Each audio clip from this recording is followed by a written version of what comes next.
Good morning. It's time to talk about low boards and trucking and grab your coffee because it's a chilly one today. And hey, right after this, we'll get into it.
Good morning. It is Wednesday, November 1st. We are in November. We've only got 2 months left of the year, and then all hell's going to break loose, or will it? We'll see. It's I think it's record cold today. It's 19 degrees in Springfield right now. Clear. I just went outside and looked around, and definitely cold. I got my old TCSI hoodie on, and because I don't have a like trucking hoodie, but that might change. Who knows? But anyways, good morning. Hope all is well with everybody. Hope you're staying warm. I know that there's been some footage of some bad weather up in the Northeast, and also some. If you're around the lakes in Michigan, you're probably seeing some snow as well. We can take a look at some of the warnings out there, see if there's a whole lot, and we'll show that. Then we'll get into some comments, and then we'll do that. So, and then we'll go over the low board stuff. See, there's you go. There's your National Weather Service. I recommend look at all the freeze warnings down here. Woo-wee. See, so it's chilly. It's chilly. Now, if you're in Florida's immune to all of this. But anyways, let's see what the squares are. Let's see, air quality alert. Is that dense fog? I don't like the little. If you're colorblind, this map is no good to you. So looks like it's well, let's just click on the area, see what it looks like.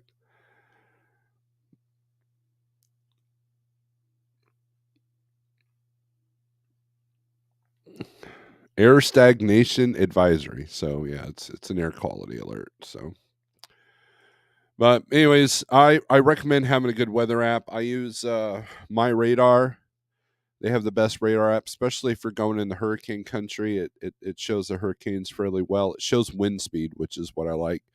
So if you're doing that Wyoming I-80 stuff, that's a good one to have. Also, I use Weather Nation's app, which you can live stream their service right off their app, and then you've got recorded, and then you've got radar on their app. So that was kind of that was kind of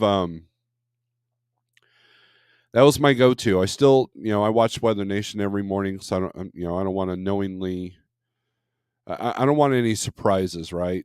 I'm not going to sit there like, oh wow, this load's paying like $4,000 to go into so and so, and then find out it's going to be a blizzard. Things going to be shut down for 4 days. That doesn't do you any good. So, but sometimes if you go into the weather and you know that the weather will be done by the time you get there, you can use that for leverage if the broker doesn't pay attention, that kind of thing. So, you're lucky to find a broker that pays attention to the details of the load. So I doubt they're watching the weather. So, anyways, good morning. I hope all is well.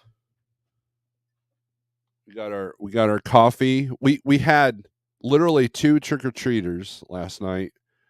We live on a dead end street, and for the last 22 years that we've lived here,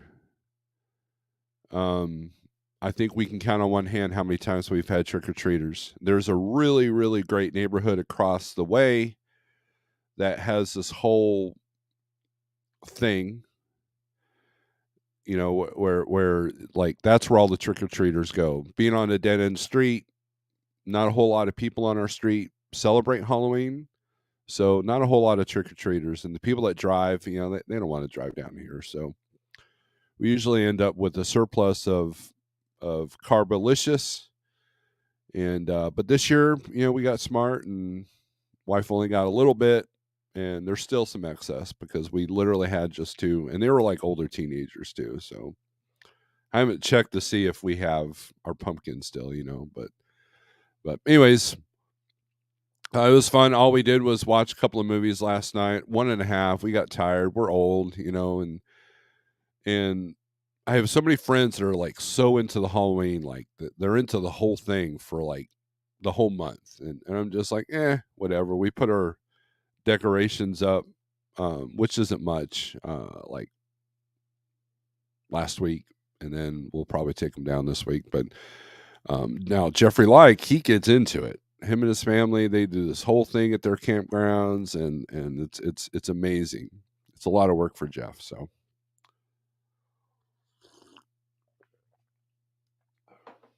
So anyways, let's get into the comments, and we'll start looking at some freight, shall we? WCF Invader, yes. I want to say that WCF Invader and Shannon Thomas are in competition for being my number 1 fan. Don Schonger, good morning. CDN Freight Broker, good morning.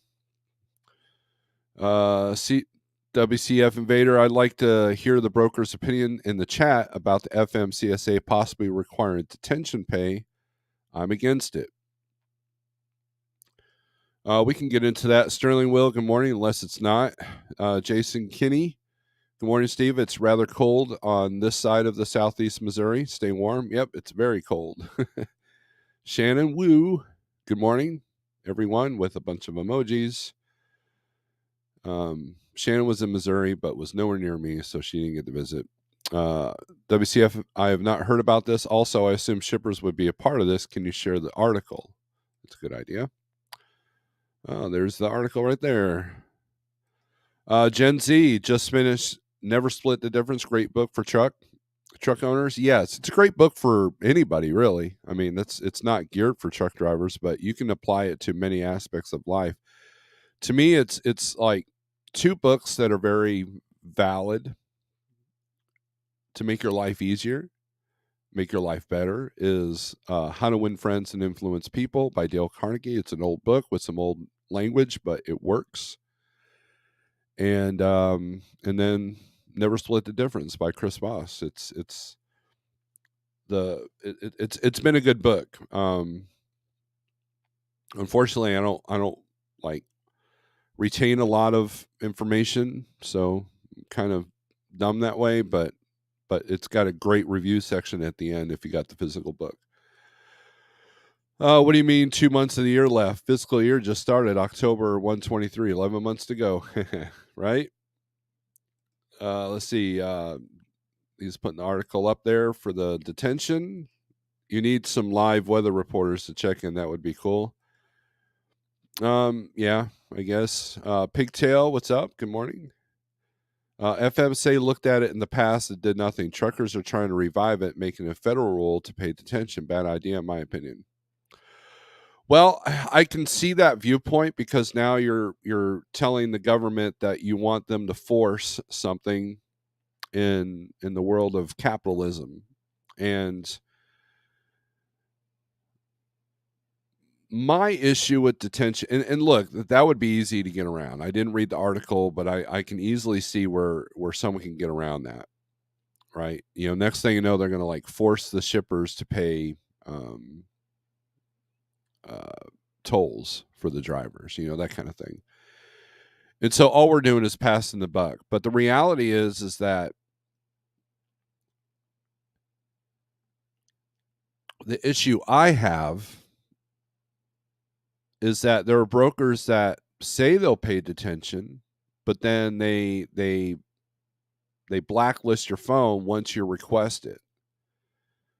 And so I become selective on what brokers I will demand detention from. Now, if it's like a half an hour, like $15, I'm not going to hold up my entire bill the way Jeff pays for that. But something substantial, you shouldn't have to chase after your money. Even as a company driver, I had to chase after my detention and layover. I had to go, hey, this isn't on my check. This isn't, and it's insane. Just give me what I'm due and be done with it. Now, I understand there's a lot of fraud out there, and you got to confirm this, confirm that, but you take Pepsi, for example. Now, anybody who's ever looked at a Coyote load that's actually a Pepsi load, you will see that they have this big long spiel about it takes 6 to 8 weeks to get approval from Pepsi for detention.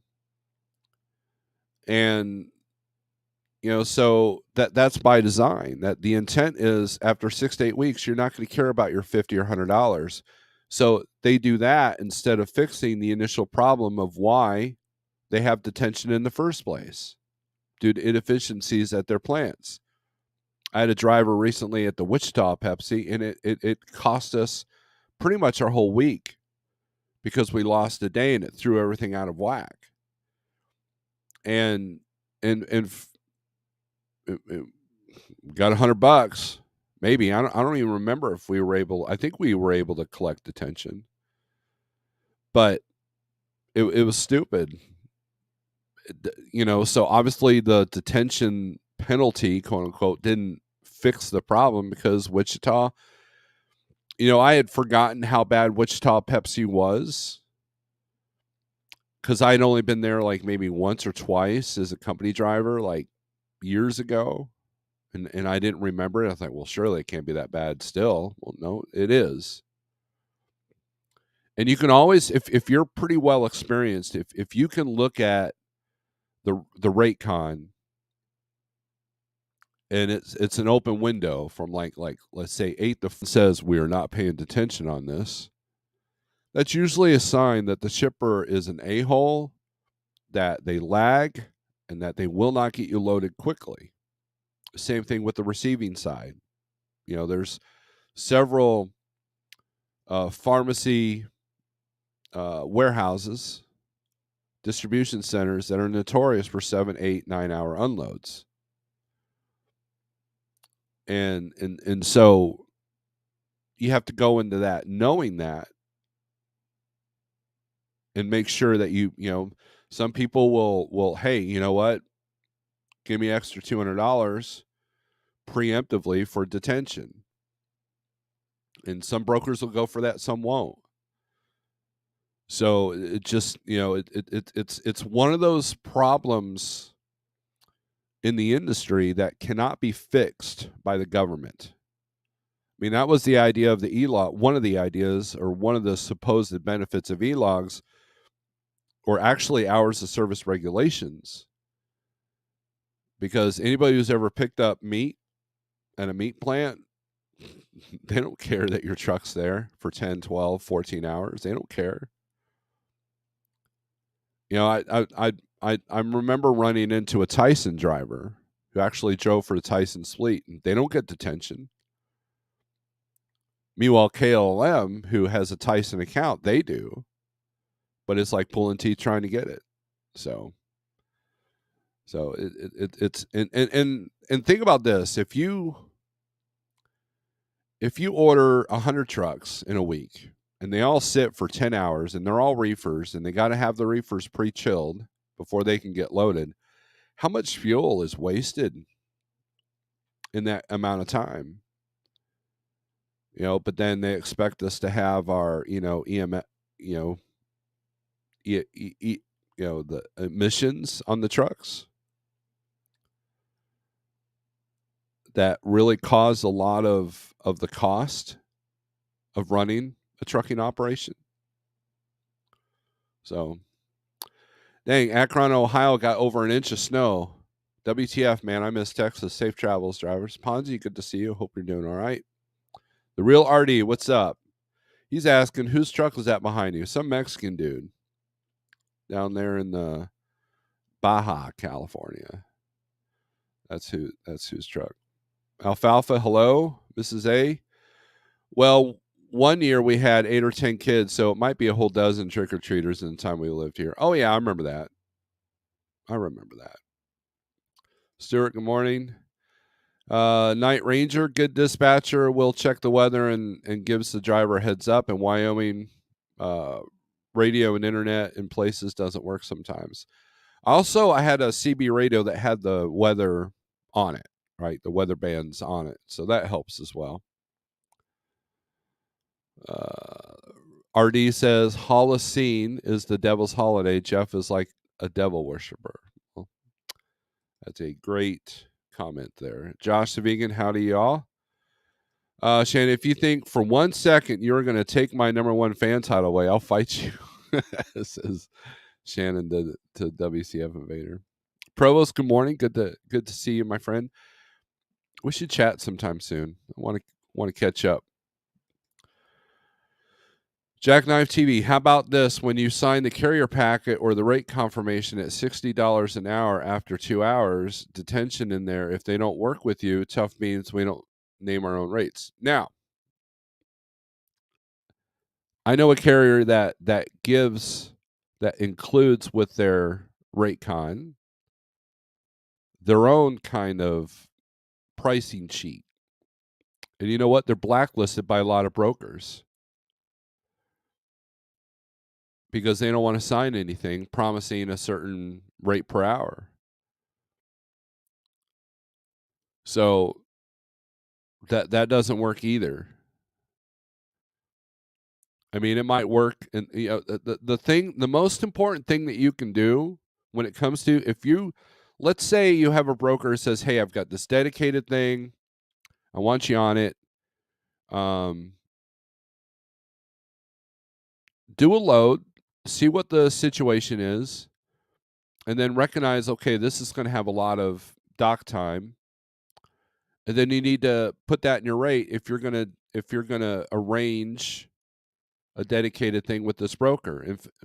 In other words, relationships with brokers can help with this situation. If you have a good broker that's worth their weight in salt, right? They're worth something. They're going to know these issues with the customer. And if they don't, you need to educate them. So it does no good, like, oh, I could do 3 of these a week if every single time you're unloading 12 hours at a time with no compensation for that. That doesn't do you any good. So that's the thing with detention. Layover, you got to be aggressive sometimes. Well, you should be aggressive all the time on that, but at the same time, understanding the customers, understanding the needs of what everybody has is important. If I book a load that's going to like Food Lion or Cisco or CVS, I will not do it with a broker I don't have a relationship with. Because I know my reps from the few brokers that I use are not going to burn me. They're not going to stiff me. Whereas this one and done broker that we fill the carrier packet for, I don't know anything about them. I'm not taking that risk unless it's the only option. Now, anybody who's ever filled out a carrier packet, you understand that, like, even if you do RMIS, you get a ton of, like, I mean, are you reading all that really? And so it's a lot of people don't. So, Schmitty, what's up? Good morning. If at least 20 to 30% of us would step up and actually, charge for our services properly, we wouldn't have this problem. You can charge all you want, but doesn't mean you're going to get it. And that's and look, for the last 15 years that I've been a truck driver, we always hear, if we would just stand together, if we would just stand together, if we would just stand together. That is a pipe dream. It's never going to happen. That's not even an option. Because you have 3 million truck drivers out there with 3 million different personalities, with 3 million different goals.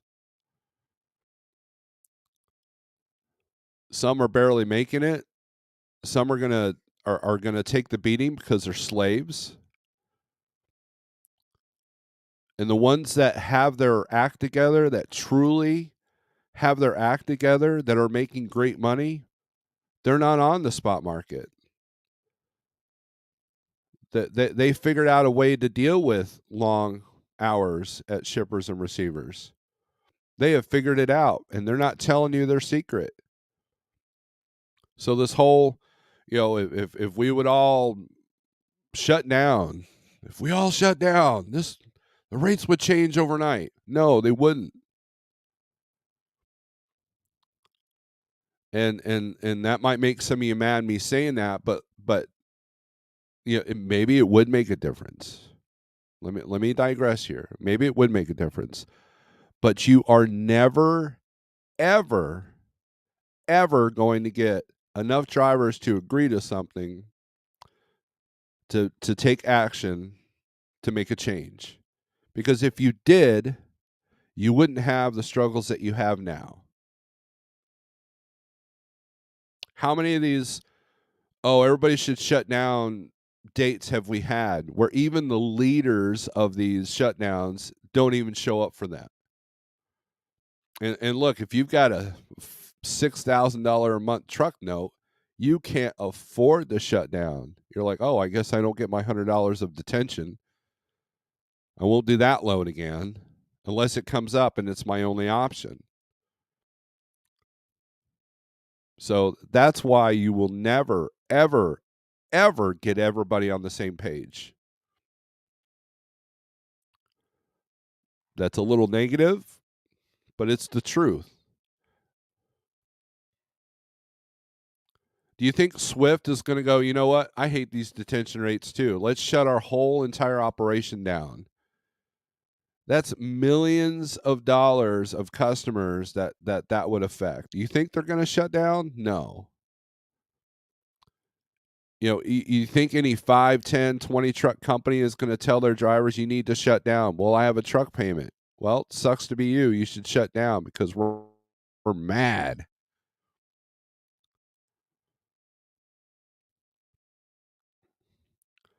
That ain't going to work. The system is designed to keep you in debt so you can't afford to shut down. And as far as like knowing your stuff, there's a lot of people that own a truck or are running a lease truck right now that don't know what the hell they're doing. They can't even track their own numbers, let alone be aggressive and bold on demanding things with some backing behind it. Truck drivers are their own worst enemy. Gary, what's up? If the FMCSA forces detention pay, then every shipper we force carrier rate deduction when the driver is late and add to the list reverse TONU if a carrier cancels less than 24 hours. Two-way game. Absolutely. So let's not add more government to the situation. Just like, everybody wanted a minimum rate per mile. Well, guess what? They're going to find a way around that. The problem is that brokers make it difficult to collect detention by design. The question is, how much time do you want to invest to get it? Spend $100 in time to collect $50 is crazy. That is the design. Pepsi and Carlisle sucks too. I think I've been there as well. Why do people with bad business practices systematically demand more regulation? I'll take my answer off the air. Exactly. You see it on Facebook all the time.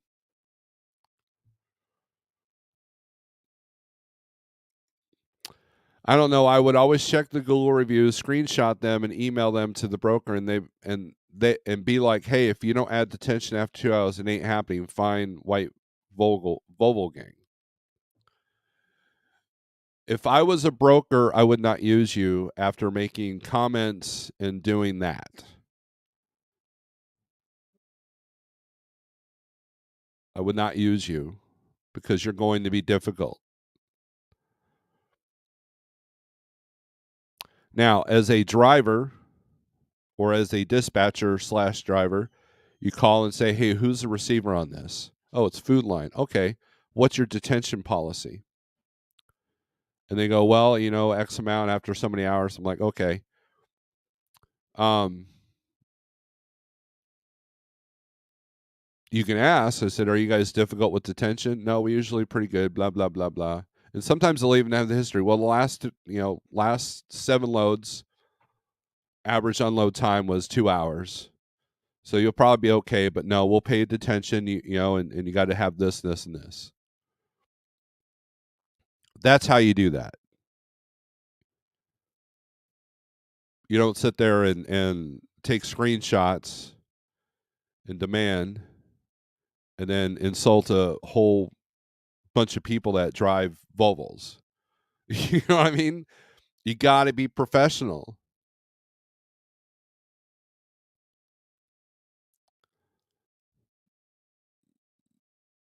So if I had a comment like that towards me as a broker, I would be like, "Sucks to be you, dude. I'm going to use somebody else." Not because I didn't want to pay detention, but because that shows that you're emotionally charged and that you're going to be a problem.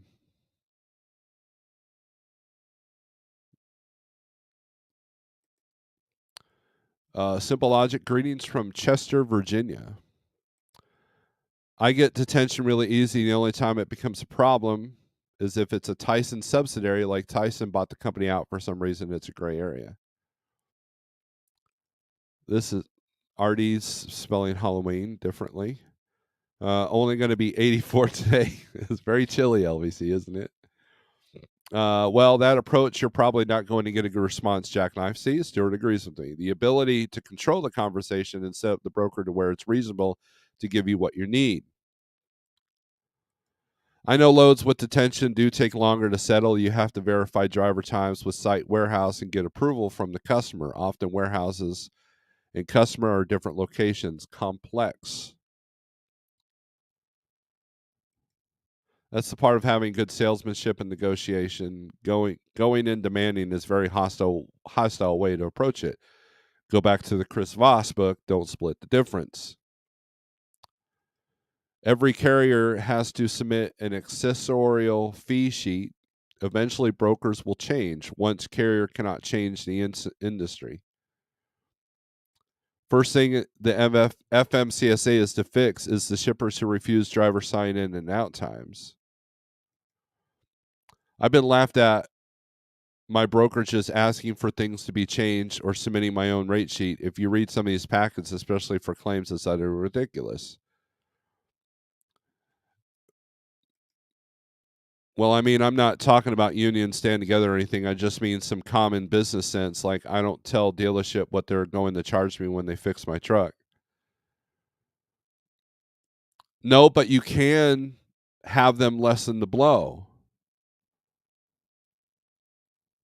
I'll give you an example. So I brought my truck in one time, and it was a laundry list of things that needed to be fixed. I go in there and it was like $6,000. I was like, whoa, this is a little bit of a shock. And so the service writer who's known me for a long time, I said, man, is there anything that you can do with this? He got it down $2,000 simply because I asked nicely and told him about my struggle, but not in a whiny kind of way. I said, man, this is hard on a single owner op. Is there anything you can do with this? And so he pulled a few punches and, some strings, and suddenly I had a new work order for like $4,300.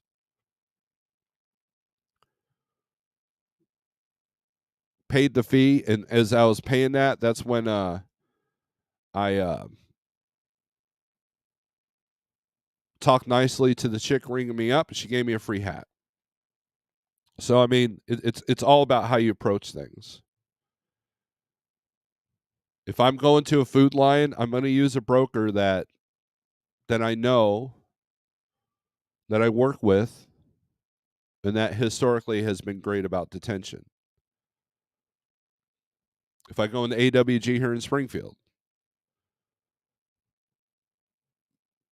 I had a load. It was for Coyote. It was a Friday afternoon, so I didn't have to worry about booking anything afterward. I knew it was going to take all day. Sure enough, it did.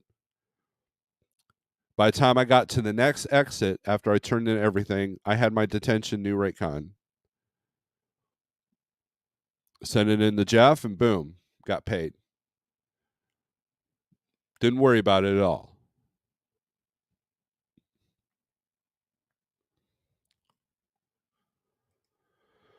There's a lot of service-oriented businesses out there that sure the customer could shop around, but the majority of providers are on the same page with pricing, not huge swings. I would be relentless to collect detention. Why? That $100 you get 2 to 6 weeks after load is funds to take your significant other for supper. But the government says they fixed everything. Yeah, they're trying to fix yeah, all these other countries. See the end hope. They already do that. I've been to some shippers that charge a $3 500 late fee for anything over 30 minutes late.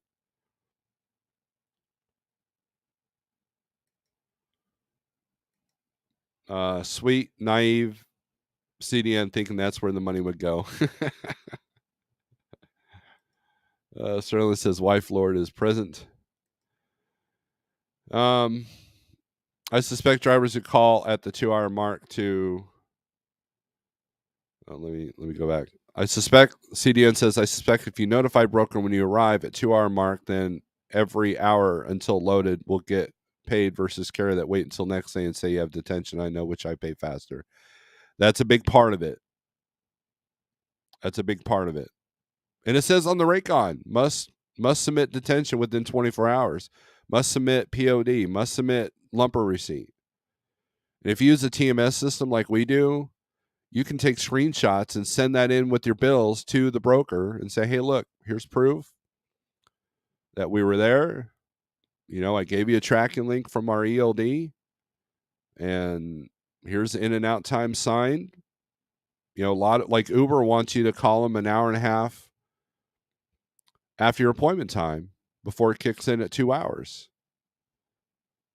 Oh, but we're too busy playing video games and going live on YouTube to remember to do that. Gen C says I make a lot of money with my white Volvo. There you go. Say says hi, Sterling. CB newsflash: a lot of people screwing a lot of people in a lot of businesses. Do your best to not get screwed, but if you do, take your screwing like you're growing up and carry on.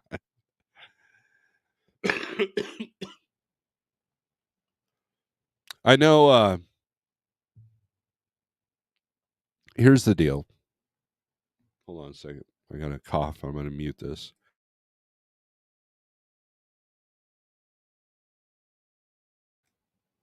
Here's the deal. As I take a sip of coffee,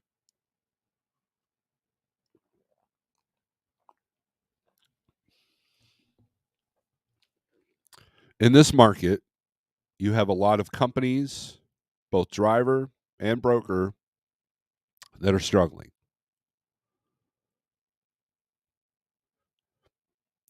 Check engine light is on, or your mill light is on, you're stressed out. Rates aren't as good as they have been in the past. You overpaid on your truck. So now you're paying the piper at this point because you bought a truck last year. You just did 2 loads where the shipper and receiver just kind of screwed you. Your revenue's down, and you work for a shady company that will take the top of the rate cons or not even show you the rate cons. Everybody's getting desperate. So when businesses get desperate in this environment that we're all in, guess what? They're going to do shady stuff. And so you have to do everything in your power to make sure that you can minimize that as much as possible. You got brokers, you've got trucking companies, you've got fleet owners, you have lease purchase people that are out to screw you over hard because times are tough.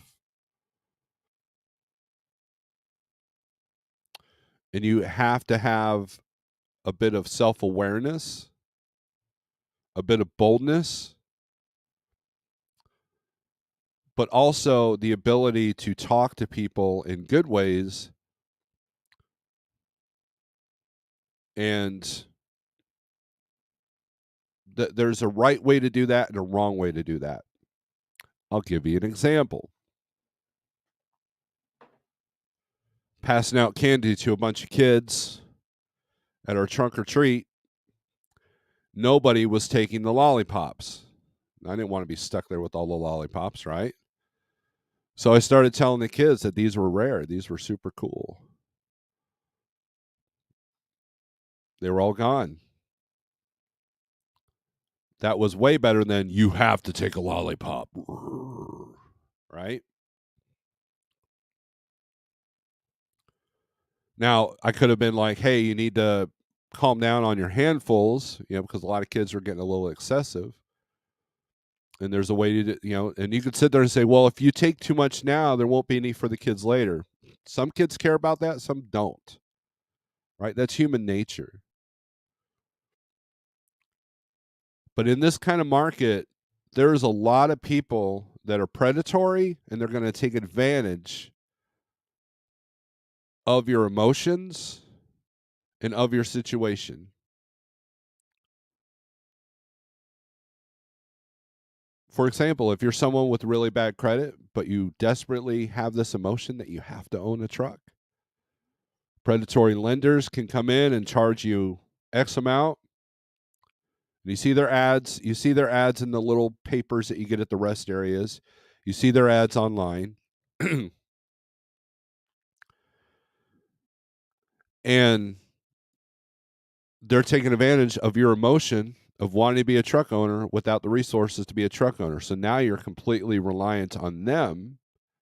And now they have a slave. Now they can manipulate you to do whatever they want. And those companies are struggling, so they're going to push harder for things that are going to go against you.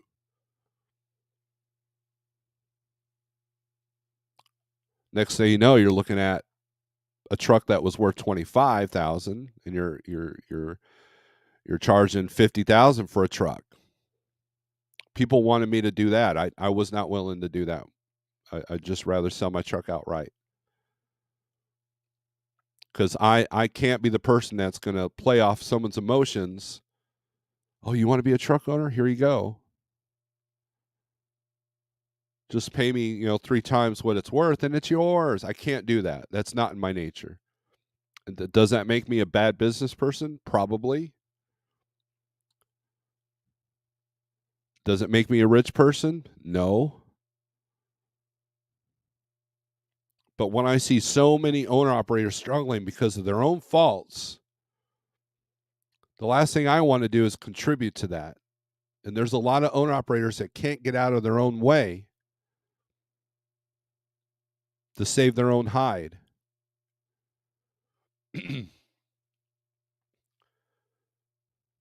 not knowing how many cards are stacked against you. CB understands. If you're new to this industry, I tell people don't even think about owning a truck or leasing a truck until you've been in this industry 5 years. Don't even think about it. I was at 6 years when I decided to buy my first truck. And when I did, I had good credit. And I kept my costs reasonably low as much as possible.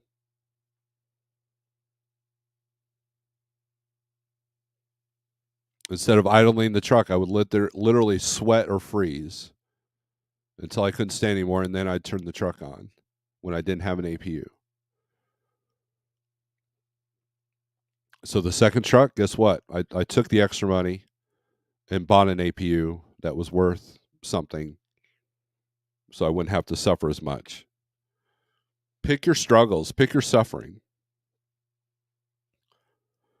And between the shady tactics of bad companies and the difficult tactics of good companies, you really have to get your act together because no one else is going to do it for you.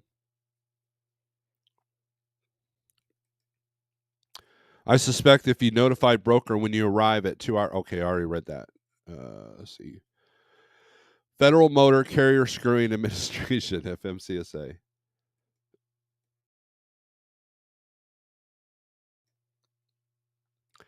Everyday Ray, what's up, man? How you doing? Truck with T-Bone, good morning. Retired trucker, coffee. A lot of these issues can be solved with the blockchain. It's all transparent.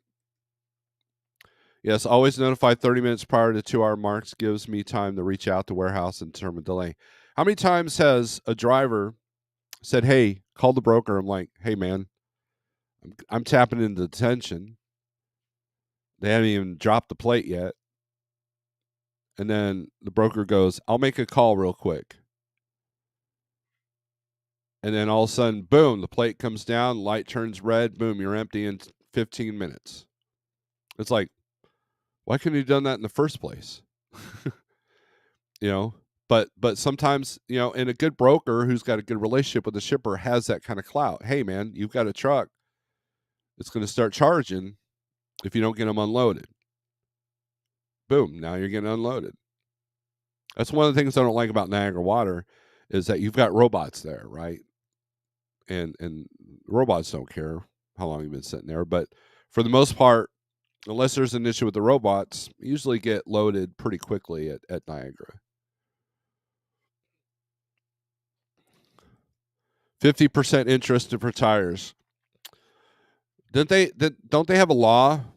Like I know that like the title loan places, they had to bring down some laws because they were charging like an ungodly amount of interest. And there are companies that will do that. And people will willingly sign up for that gladly because they want the power of being an owner operator. Screw that. If you're paying 60 grand for a $20,000 truck,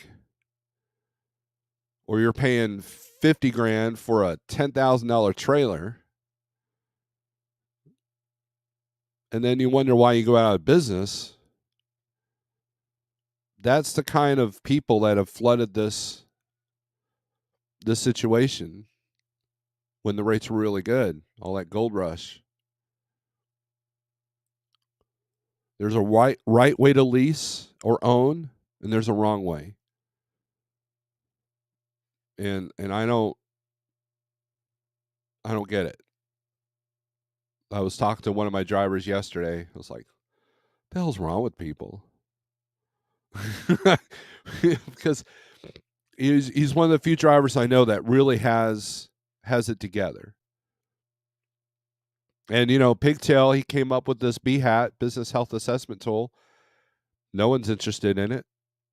The few people that we have approached, we've had one person do it. Other people kind of give him the runaround. Yeah, I don't have it yet. Nah, I won't do that, you know, because they're afraid of the truth. They'd rather just live off emotion and say, I'm an owner operator. It took me a little bit of killing my pride to sell my truck. And I did not sell the truck out of failure. I sold it out of moving into management. I didn't need the truck anymore. And it was only costing me money. And the last thing I was about to do was put somebody in a truck that had horrible credit and no money in the bank to fix the truck. So I'm not a bank. I don't have that kind of capital. So I sold the truck.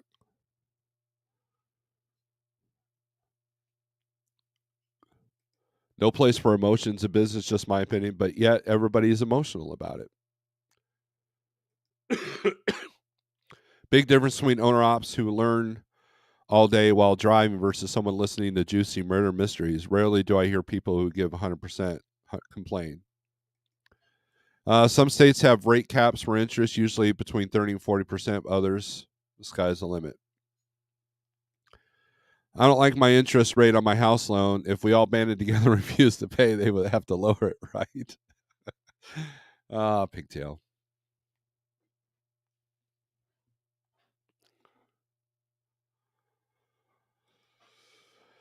Where do you buy a brand new truck relying on a dedicated customer who is now having their own financial problems? Or where you buy a brand new? Yeah, I mean that's the situation you're in. What am I going to do? Jump on this? So you've opened the door, Jackknife. Let's walk through it. When you bought that T680, I knew you were screwed. I knew it. You knew it because you spent a lot of videos justifying your purchase, justifying the cost, justifying the payments. And what you didn't consider was that the truck would have repair issues and also that Tyson would be closing down plants. And so if I was in your shoes, I'm looking at this new truck that the carrier wants to offer me, I'd be like, well, what if, the worst case scenario, Tyson closes chicken plants? Would I be able to survive? Would I be able to bring the truck anywhere else? And I would have said, I can't afford that in the spot market. So that's not an option.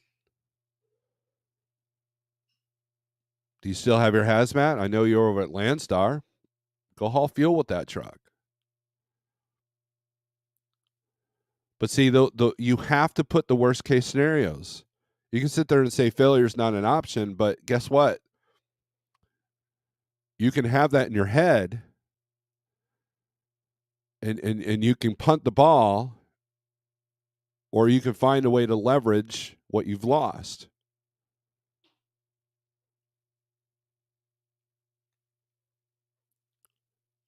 You did that to yourself. And you're not alone. There's so many people that do that all the time. And companies love convincing drivers to run their freight, but yet they pay all the bills.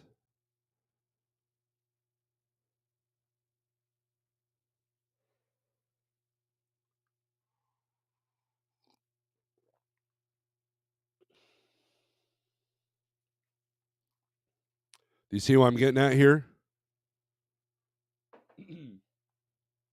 When your engine blew in that old truck,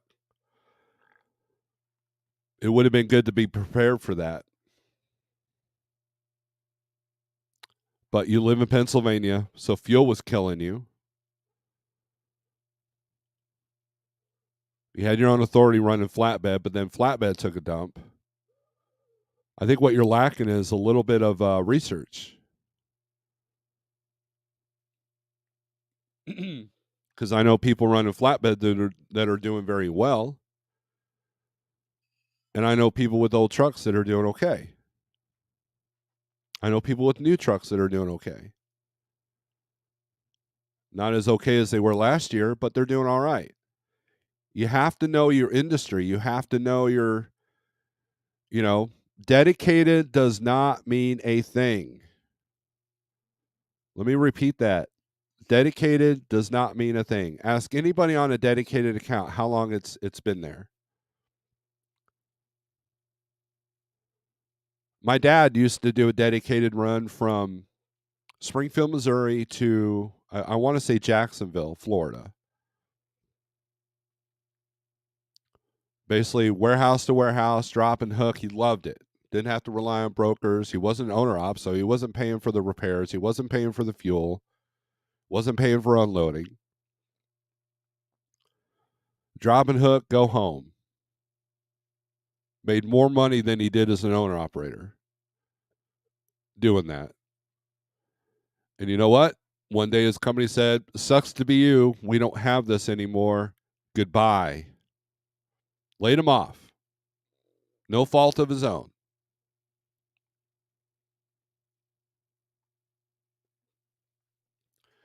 We have a driver now here at Like Trucking that left to go on a dedicated thing. It was a company that has both lease and owner op, or lease op and company trucks. Next thing you know,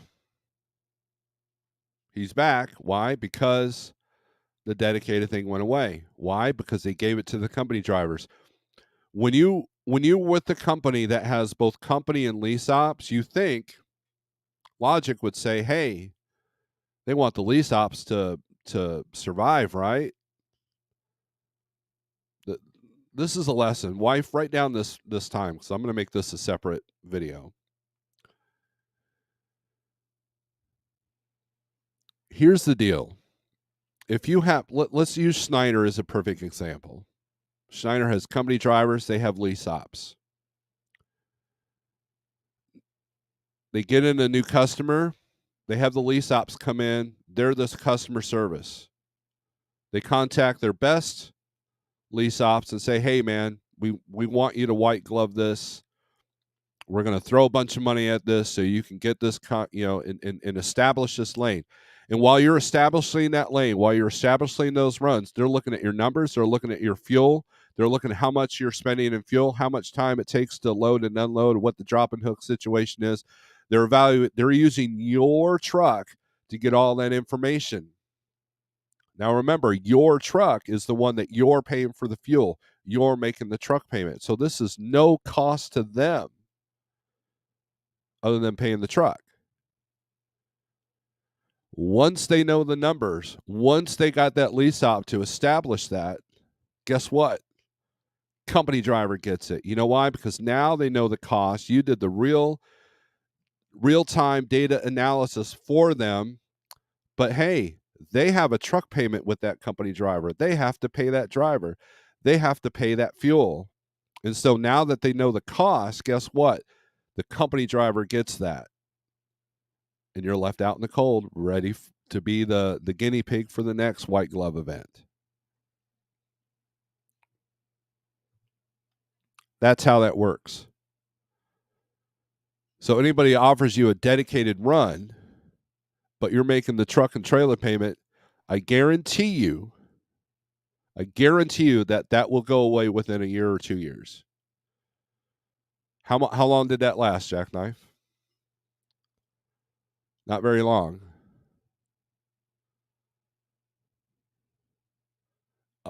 So the lease ops bring their truck back, right?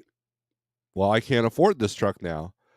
Now they can take the same amount of money in that truck and push it on somebody else. Meanwhile, they paid pennies on the dollar on that truck. That's how that works.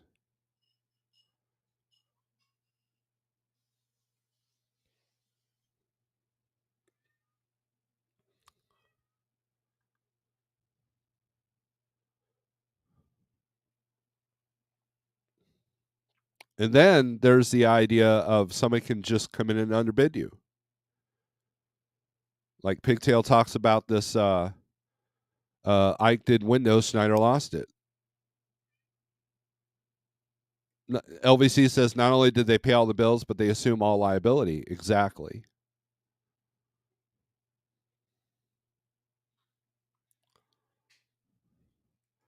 Failure is always an option. Letting them take you alive isn't. There you go.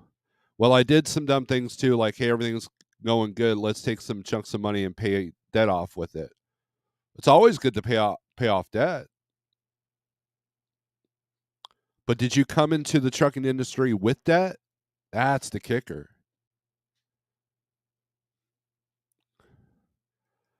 Tom says I'll catch the replay.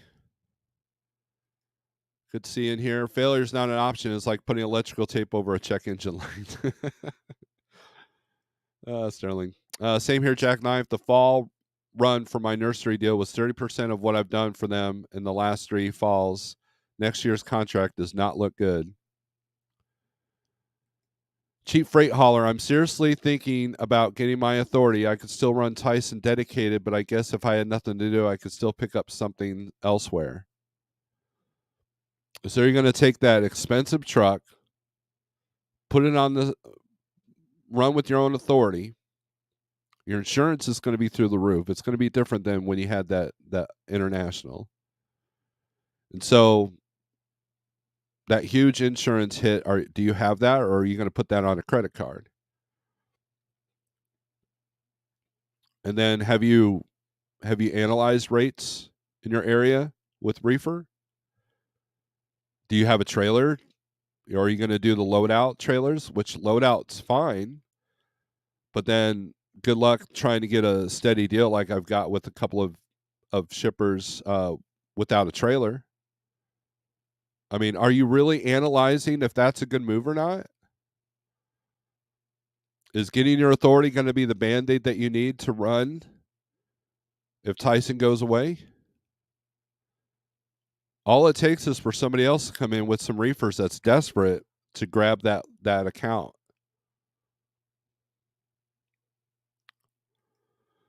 I don't even think I have to pay $300 again to reactivate it unless they change that. This is gives me a thumbs up. Thank you. Jeff's in the house here now. Start over, please. All are all lease purchase truck scams and companies? No, there's some good ones out there. Jeff's got a good deal with Shannon. As long as Shannon keeps her costs down, she'll be all right. Jeff is acting as provider, not to profit as much as he can off of Shannon and then chew her up and spit her out, which is what most lease purchases do. The one that she was in before, Dart, that's how they were like.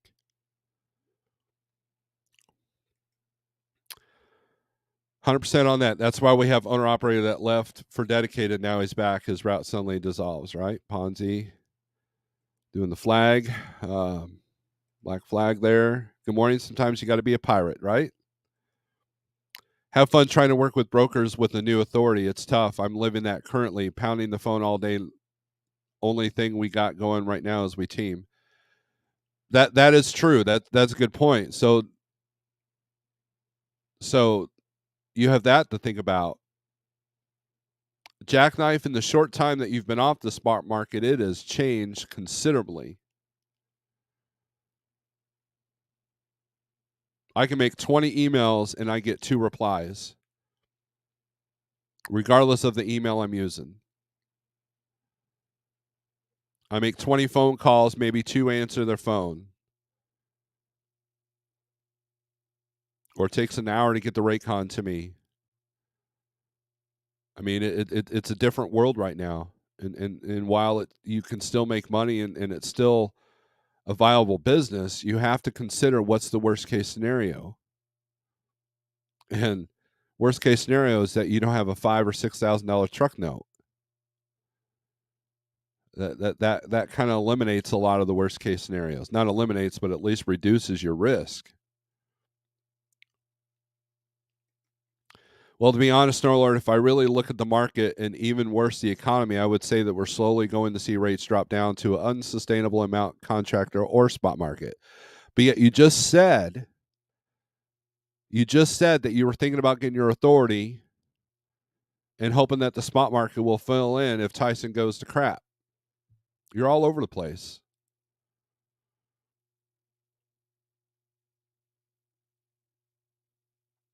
And if it becomes unsustainable, the people with the lower costs will be able to maintain that longer than the people that have their cost out of control.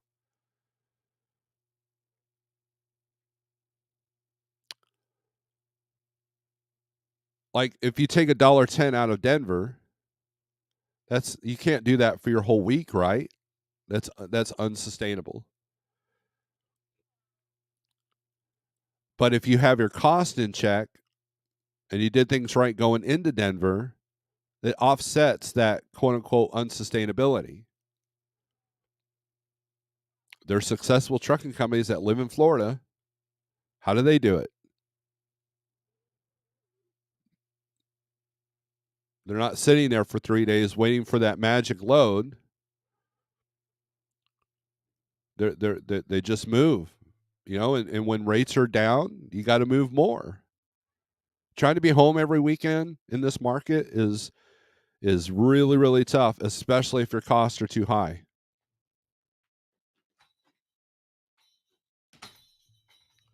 And that adds to the stress of the situation. You have a bunch of people out here doing stuff that they really don't want to be doing.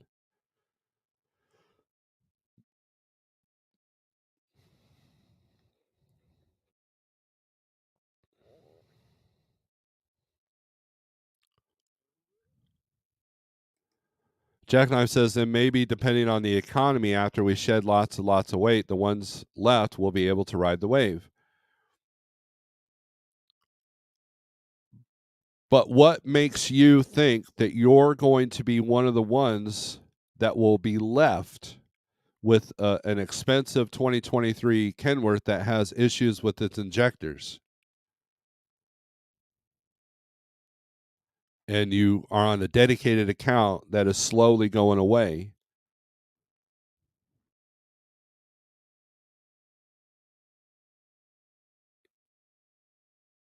What if it doesn't turn around? By the time you get out, it's too late.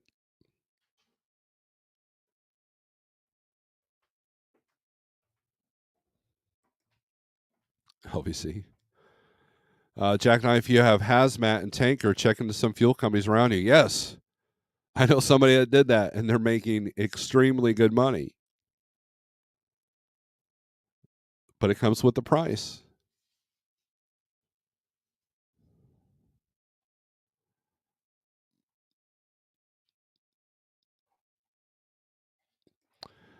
WCF Vader says, Jackknife, you will need someone to help with dispatching for you. Hence the reason I use and abuse the Snorelord. Either that or sacrifice family time. I definitely couldn't afford a new truck. If Jackknife decides to come into the spot market full time with that truck, he will have to be out there 24/7, and he will have to, if he can't afford a dispatch service, he'll be running in the hole for quite a while, unless he is anytime, anywhere, and stays out a while to get his rate per day up. That's the only way. And he won't go home much because Pennsylvania is a crap show coming out. He already knows that.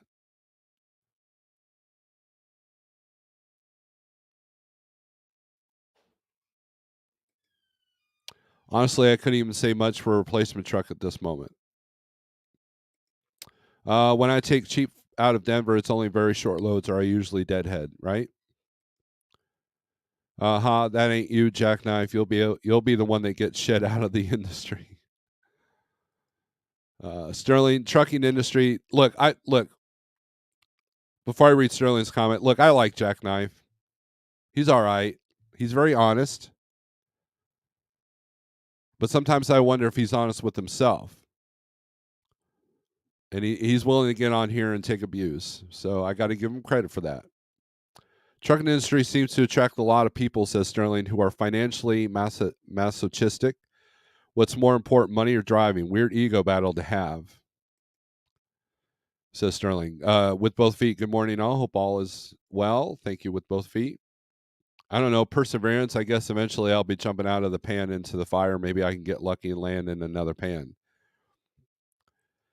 Cheap freight hauler. No, I let my hazmat lapse because for a long time it wasn't worth it, but I don't know. Maybe I'll go and get the endorsement again. I would.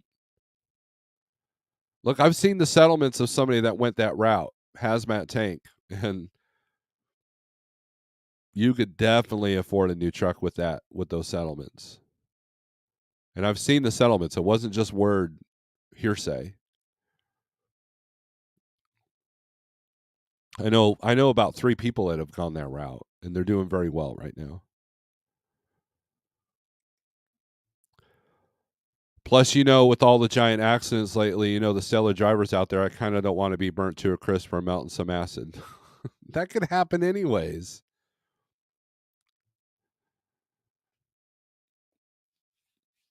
You can get shot just for driving through Chicago. I mean, you know, Big Daddy sounds like a Mississippi car wash. Jack and I, if we have the same truck, bought it almost the same time, I'm running spot market right now, and I'm staying out 2 to 3 weeks at a time. I don't like that I like out and back or home every weekend.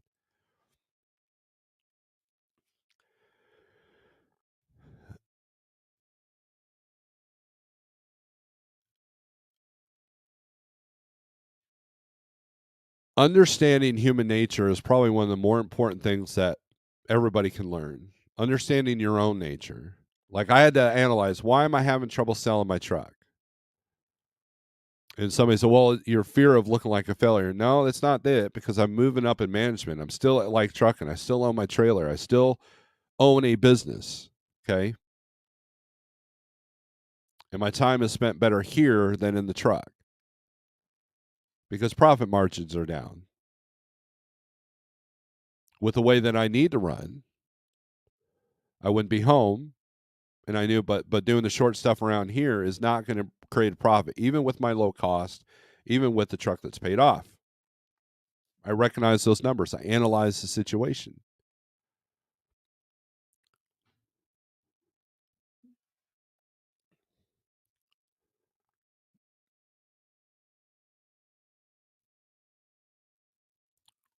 So I had to sit there and say, well, okay, so when Big Rig CEO, made a comment about, pertaining to the fact that I'm telling people, how to run a business while sitting at home, that offended me because he knows, and he said to me that he was jealous of the fact that I was home because I figured out a system how to be home. And so I was offended by that. Now I've lost a friend because I defended myself because there was a lot of pride in having this truck. And once I shed that pride of being able to call myself an owner operator, guess what? That truck sale was easy.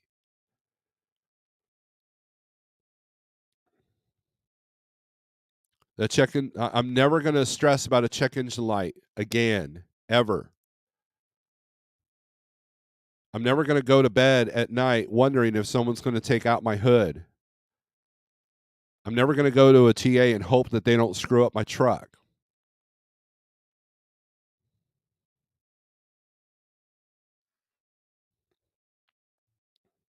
And to me, that's priceless. I have family time now, but I got to make this work. I got to become a better dispatcher. I got to get it right with the trailer rental. And I have to, become a broker. And if it doesn't work, if I get back in the truck, it's going to look different. It's going to be different. Would I own another truck? Well, before I would answer that question, I would need to analyze what the market's doing, what platform I'm going to use, how I'm going to approach that, what the cost would be. And that's how I look at that.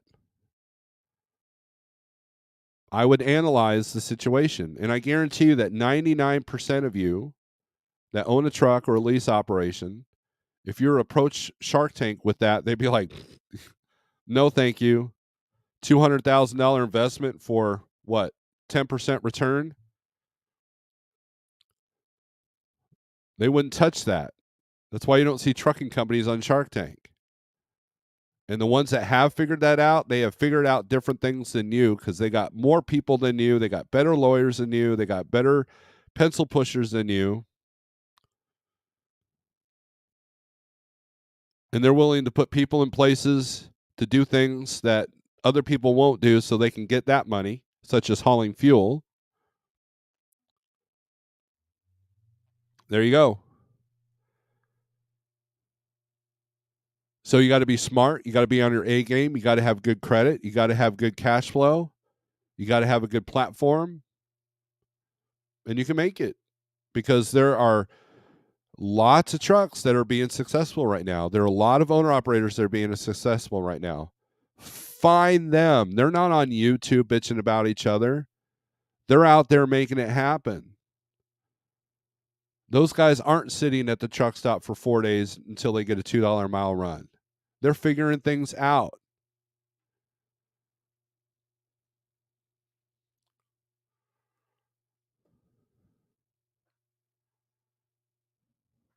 Lost my place here.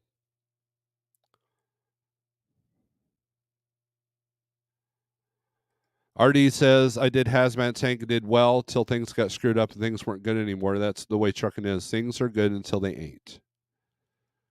Anything I've said in here is not a dig at you or to put you down. I'm hoping that you find something to make it work. Same here. LBC says, Jackknife, get into the moving industry. There's about to be a flood of foreclosures, right? RD's opinion on anything good truck will eventually turn. This freight market and economy is exactly why I don't diet. I might need the fat reserves to survive. Big Daddy says, prayer for all the owner ops. Times are hard and it's going to get worse. Jackknife says, you are right, Sterling. Now there are things I tell people not to do that I turn around and do myself because it's because of a need to succeed, I guess you could say. Okay, so take that need to succeed and learn.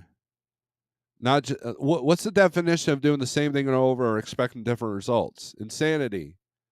And you have people doing that all the time.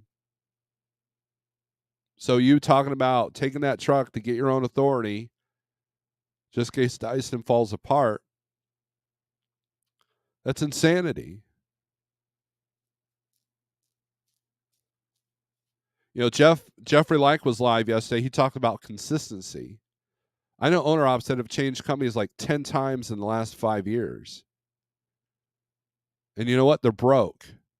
They can't afford to fix their truck. You know why? Because there's no consistency.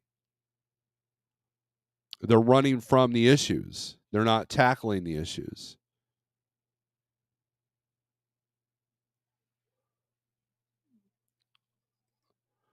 The biggest problem is pre-COVID. I had dedicated customers. I had 3 trucks. I had employees. I could see the future. Now I'm grasping at straws without thinking. Anywho, after you, I guess you roast me. Let's see those awesome rates. I don't think we're going to have time to get into low board today. I know where you come from, Jackknife. We just want to see you learn and improve. You can do the numbers all you want. When things change, all the research you've done and all the numbers you've ran don't mean diddly. It's how you react to those conditions. But see, you have to do the numbers at least at first to see if it'll even work. And most people are like, well, if rates stay the same, or freight stays the same, or fuel doesn't go up, and you can't do that. If you know right off the bat that those numbers won't work, then you have to figure something else out. Run the numbers to make sure that they work in the beginning, but then put a worst case scenario of what if they don't work.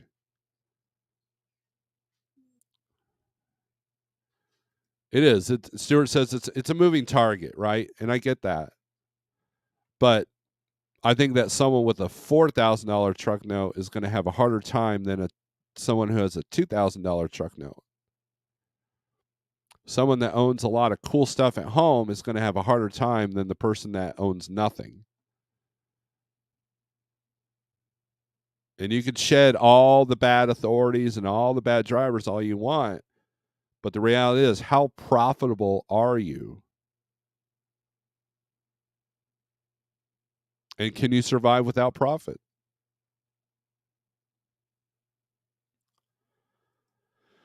RD, the numbers you ran might change, but the knowledge to be able to do the numbers is important. Many people don't have a clue what that they are sinking and therefore don't improve. The biggest thing is a lot of people don't even do their numbers or know their costs or anything that have even an inkling of what the market norm is. So let's go back to your comment here. So you said that pre-COVID you had dedicated customers, you had 3 trucks, you had employees. Now, obviously, COVID was something that none of us foresaw. So is that what took you out, or the inability to pivot and figure something else out? And again, there's dedicated. You've been burned by dedicated before, and you went ahead and you signed up this brand new truck payment with another dedicated account. So obviously, you didn't learn that dedicated doesn't last. I've been in this. Look, not only was I driving for 15 years, but I also grew up in this industry because of my father. And time again, dedicated runs are a run for a little bit. Like if someone called me and says, "Hey, Steve, I got a day cab. You're going to run Joplin to Springfield every day, 3 times a day. You'll be home every night." Well, how long is this going to go for? Oh, indefinitely.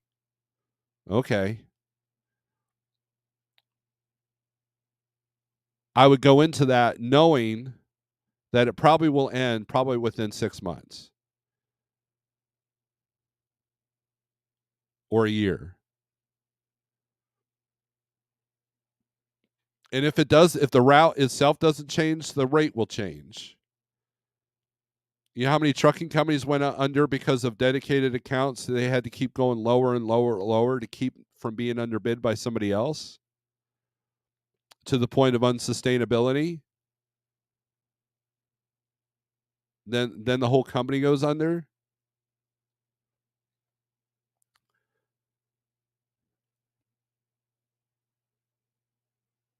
So these are the things that you have to think about, and I don't think you're thinking about these things. You had a dedicated account before where you were able to supply and sustain 3 trucks and employees, and it burned you. And then you turn around and bought a truck based off a dedicated thing. How many people went to the oil fields thinking that that was going to be a thing for a while? I know a lot of drivers that went to the oil fields when it was booming, and now they're back running crappy freight with their trucks that have been beaten up because they're out in the fields. I've been in this industry long enough to go, good luck. You go to the oil field, man, good luck. You're going to need it. And it never lasts. Military contracts never last.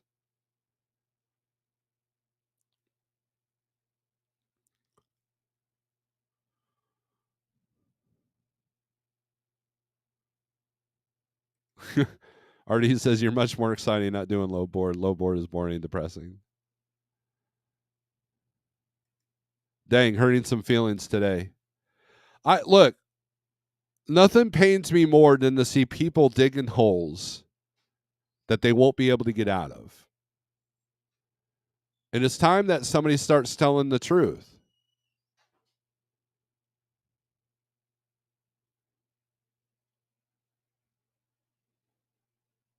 Because too many people get on YouTube and they boast and brag about how good they're doing when they're really not.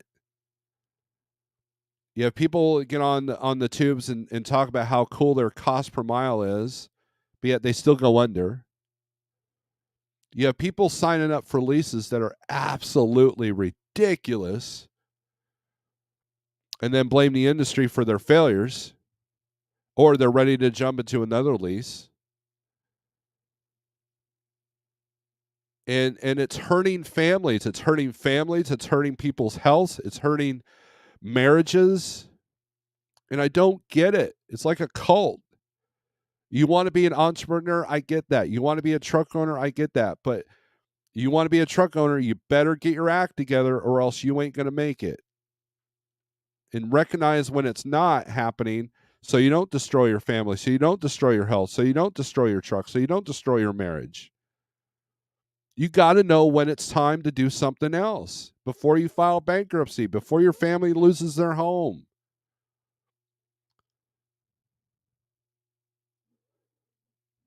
This isn't a cult.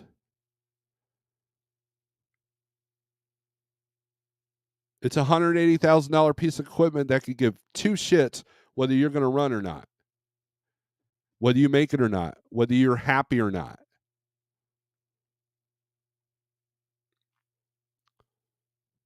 I could sell my trailer and open up my record store I want to have, but you know why I don't? Because I know it won't make enough money to sustain until I figure something else out. That's how cheap it is to get a brick and mortar business in some cases.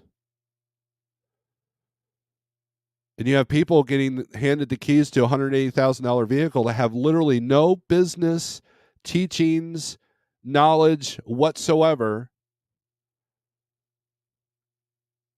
having to call their families, hey, you need to move out because we can't afford the house anymore. But check out this nice truck. Screw that. Get smart about it. Right? Don't be a slave. You want to be an owner operator, act like a business owner. So the key to being profitable is drive a cheap junk box and live in squalor, because worst case is you won't survive unless you have no overhead. Depending on what platform you're on. Is 53 cents per mile fair pay for 3 years of experience? I don't know. I don't know what the rate is. When I was company driver, which was, 8 years ago, 9 years ago, I was making like, I want to say 40 cents a mile, something like that. But I know rates are different now because, I know some people paying anywhere between 50 and 70 cents a mile. So, but the rate per mile is no good if they only give you 1,500 miles a week. So it just depends on the situation. That's kind of a general question that I can't answer. And you have to save all the money, but you can't spend any of it, right? Pretty much, I bled the money the whole time. Then my number one customer was worried about their profits because they weren't shipping anything either. So when things slowly started coming back, they went as dirt cheap as possible. And I guess I couldn't hang on until rates started coming back up. But then even then, they never really paid unless they had to, because they lost profit. The Snorelord is spitting fire this morning. Why do you feel? Because there's people that think that I don't know what I'm talking about. And there are people that can't handle the truth. I'll give you a perfect example. Big Rick, I'm gonna bring up Big Rick CEO's name again. When I first decided to buy a truck, he sent me all these videos on how to be a successful business truck owner. Did I watch any of them? I watched half an hour of the first one. There was a series of 8 that he had sent me. I didn't want to hear that. He meant well to do that. I didn't want to do that. I'm going to do it my way. I'm stubborn. I'm arrogant. I'm not like the others. And so therefore I didn't listen to that. And I had to learn a lot of crap the hard way. And looking back, I probably should have watched those videos he sent me.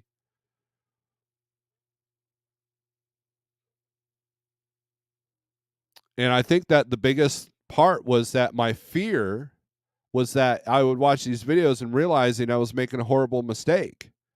I think that was my big fear. And so that's why people don't do the numbers, because they don't realize that they might be making a big mistake. And they don't want to hear that. They want the glory of that new truck. They want the comfort of that awesome new sleeper that you're going to be sleeping in.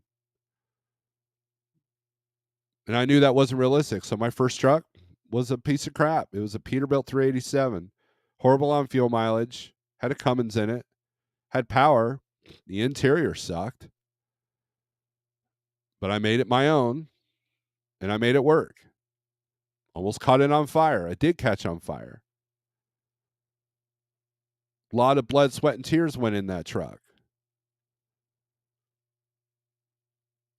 And because I didn't listen, there was a lot of things that I shouldn't have had to struggle in. But I'm glad I went through that struggle. I wouldn't do it any different in some ways because that's what brought me to the place that I'm at now. And so when I see other owner ops making the same mistakes I've made, because all of this is stuff that I've done, other than the high lease payment.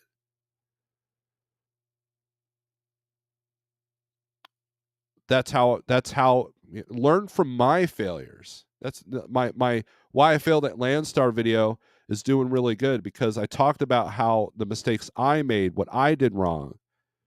And the people that are successful at Landstar are probably taking that video going, "Oh wow, that's laughable. What an idiot." Whereas the people that didn't make it at Landstar were like, "Right on, man, you got it. You nailed it on the head." So nobody listens because they don't want to listen, and nor should they have to. I'm just a dude on YouTube thinking out loud, giving Jackknife a little bit of crap, who's taking it like a champ. But for God's sakes, people, look deep within yourself and figure out where your fears and anxieties are coming from and what keeps you from doing what you need to do.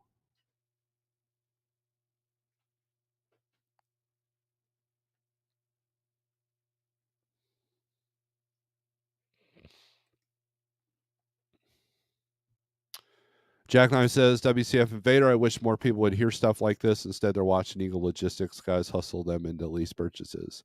I've been told by several people, my wife included, that my videos can be depressing. But I'm tired of people seeing good people go out of business because they either work for a shady company or they make bad mistakes. Jackknife, to give you an idea how the spot market is, I just delivered 890-mile load for $1,200. Ouch. I mean, you ain't kidding with that name.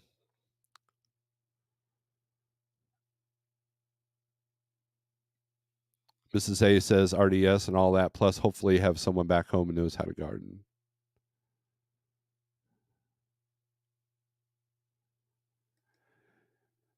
You may want to be an entrepreneur and a truck owner, but mega fleets don't want that. They want you to be a warm body to fill a seat on one of their trucks. There you go. Oh, I dug my own hole. I did all my numbers countless times. What I didn't factor was not only how many times a used truck could break down, but also how much it would cost for repairs. In those situations, Tennessee are worse. $250 an hour for labor at MHC carrier or MHC, not carrier, but MHC. And the downtime, lessons were learned.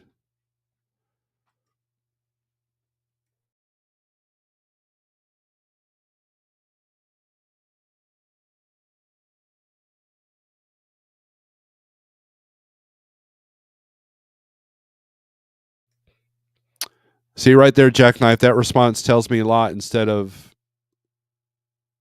black, how about ask how cheap freight hauler is making it work? That's see, there you go. So go back to cheap freight hauler. He just said that he has the same truck Jackknife does, and that's the right perspective. Is go, hey, how do you survive off that, right?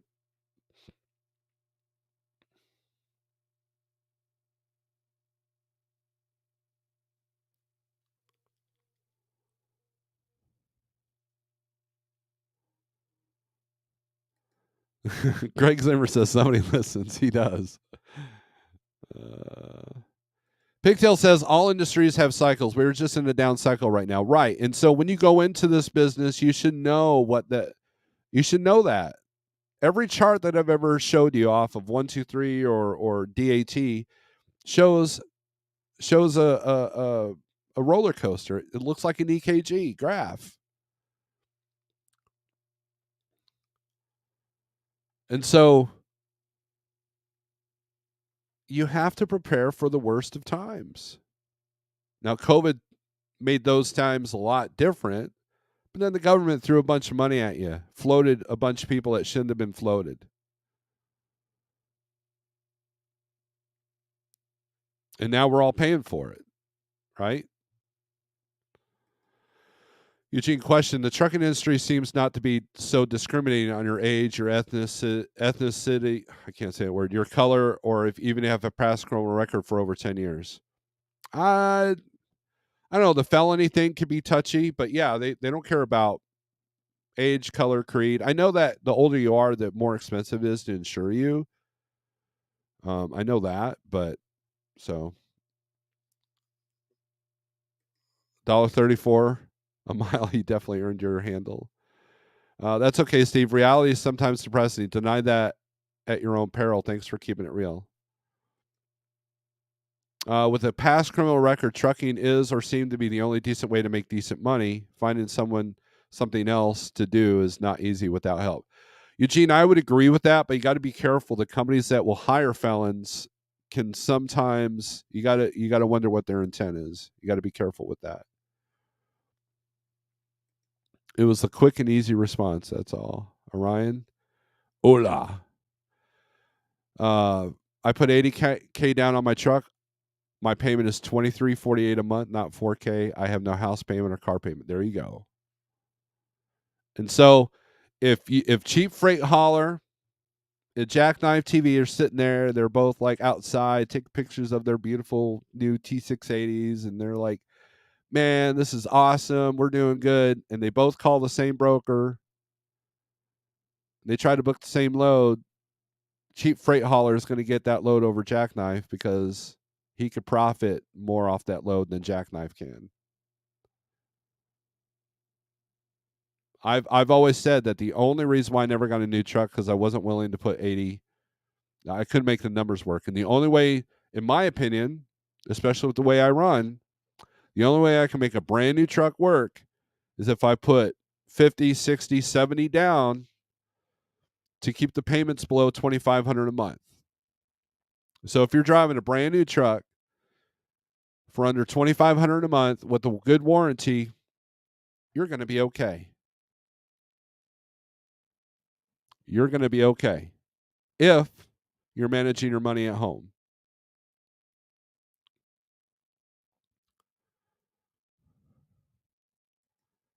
$1.34 low got me out of the house to Chicago. Now I'm in Chicago going to make some money. This down cycle has lasted longer than usual, though, and a lot of weird things have happened in the industry during this down cycle. This is true, RD, which is why it's tough to be prepared for everything. Um, I'm sorry, but what did you mean by that? Never heard that before. There are some companies that won't hire felons because of their high value freight. So you got to be careful. But then there are companies that will take a felon, but they will take advantage of the fact that they think that they can't go anywhere. Does that make sense? That's what I mean by that.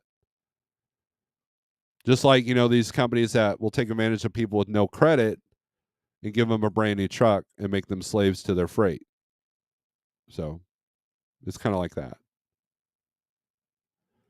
Government interrupted normal business cycle. They did. Real ID RD says 100. So, all right. So we'll do a low board real quick just to make RD mad.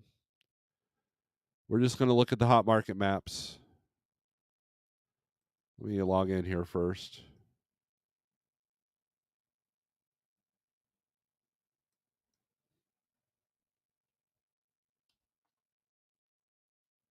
It's logging me out.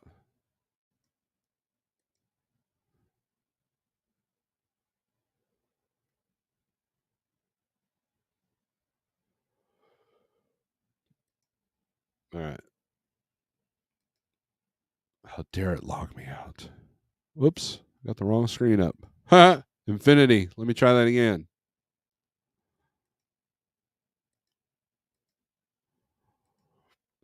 All right. Oh, okay. I understood. Okay. Good deal. I've always paid cash for trucks, but the repair bills for the last 3 years were 25 to 38K per year, which is the same or cheaper as my current truck payment. There you go. That's another that's the way I balanced it out before. When should you get a new truck? When the repairs cost more than a payment. If you're putting 60 grand into a truck a year on, it's got 700, 800, 900, a million miles, then are you really better off having the quote unquote paid off truck? No, right? So that's when I determined that I needed another truck. Costs were too high, and for the amount of money that I'm paying now, I did an evaluation between my truck payments and repairs. I was at 40 grand in 1 year. I'm like, well, shoot, I could have a Schneider Finance truck for that amount. I definitely don't want a Schneider Finance truck because I was at Schneider at the time. So let's get something else. I got something with better fuel mileage that was $500 less per month. Plus, now I had equity in the truck. I had a down payment. Boom, my payments were $1,585 a month for a truck that was under warranty.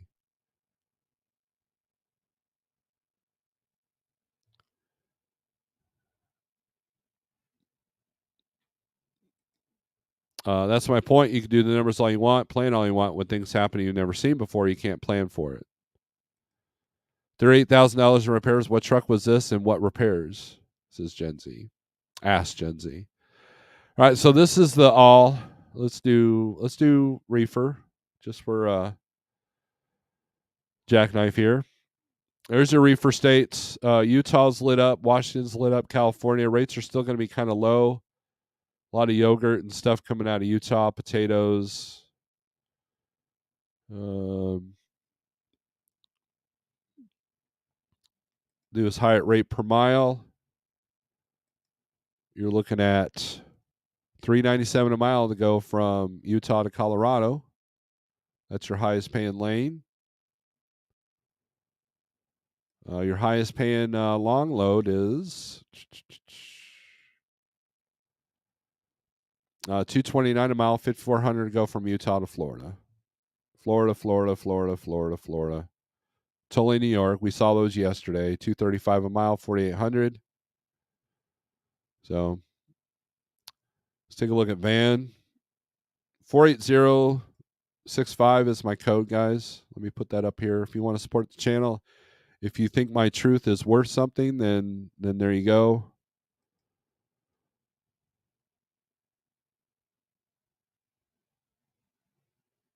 There's your van states. All these are green as usual. This weather's going to force a lot of people to go south. So just be aware that as more trucks go south to avoid bad weather up here, you're going to lose even more leverage coming out of the south. It's going to hurt even more to come out. So just know that. There's people that after November, they don't go north of I-40 if they can help it. So just be aware of that. So let's take a look at flatbed and step deck. Apply. Northwest California has gone yellow. So they've been green for quite a while. Idaho's lit up. Still not a whole lot of volume though. 192 outbound, 689 outbound in Oregon, and 523 outbound in Washington. Missouri's red for flatbed and step deck. So Michigan's green, Wisconsin's yellow, Florida's green, but just because it's green doesn't mean you're going to get great rates. So the highest paying load, $1.81 a mile to go from Florida to California, $5.61 a mile to go to Virginia, but that's probably a specialized deal. Let's take a look. Yeah, they're way above the average. So 2 trucks loading 81-inch steel trussels. So yeah, it's a specialized item. Guys, also keep an eye on your broker credit because it's getting real. So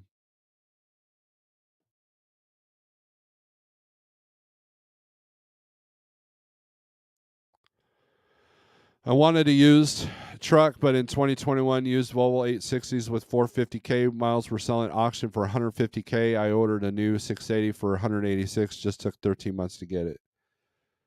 The thing I like is not being scared of freaking down like in Maine or something. 2015 Volvo with 800K on it, Gen Z. There's no difference between a Volvo and a Pack car. You have to go to the dealerships for those, whether you're in Maine or Texas, it doesn't matter. I would also have to say that repair costs are getting kind of ridiculous, let alone find a mechanic to actually fix your truck. This is true. Uh, I used to stress drive my old truck across Wyoming, knowing how bad it's be if I broke down in Wyoming. I had a friend of mine that actually blew his turbo there in Cheyenne. He made a lot of damage to the truck trying to get it to the dealership too. How does the drug testing clearinghouse work? My cousin tried to explain to me, but I'm not quite grasping it. She is managing a small fleet up north. Variables procedure. I I can't really get into that right now, Ryan. But it's definitely different than when you were driving. Come on, what it says, Tennessee, I like to calculate about 500 a week for truck repairs. It's not perfect, but gets me in the ballpark. See, the problem is when you have a high truck payment plus high repairs, that's what takes people out. If you have no or low truck payment and high repairs, it might be manageable. If you have a high truck payment but very little or low repair cost, then it's manageable. But when both happens, which usually happens about after 2 or 3 years, then you're screwed. When a truck hits 500 to 800,000 miles, it starts nickel and diming you like you've never seen. So unless your warranty goes that far, like what Shannon has got set up, then you're still got that truck payment.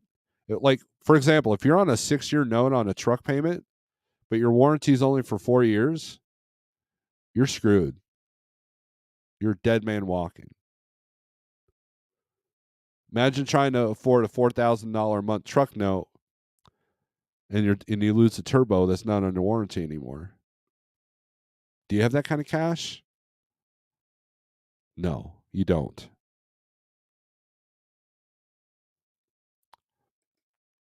Tom says Idaho Reefer's paying outbound for your FYI, which is where I'm heading there. Why? Why? Okay, awesome. How about Kansas City for Saturday? We'll take a look, Don, but not today. I've this live feed has gone way too long. I've got calls from 2 brokers yesterday. Look for trucks out of Idaho. So Idaho's where you need to be. Hunts Point again. You're heading to Hunts Point. Well, hopefully they're paying well for that truck payment because I don't see any other reason to go to Hunts Point. I've been there. I have a 15 Volvo with 665. Hope I don't have ticking time bomb too. I learned any repairs I can, so I avoid shops since 2022. 65K miles this year, but took a month off for Army training. Yeah, truck payment plus repairs plus downtime is a killer, and that's what's taking a lot of people out right now. Renting a truck is not easy, and it's not cheap.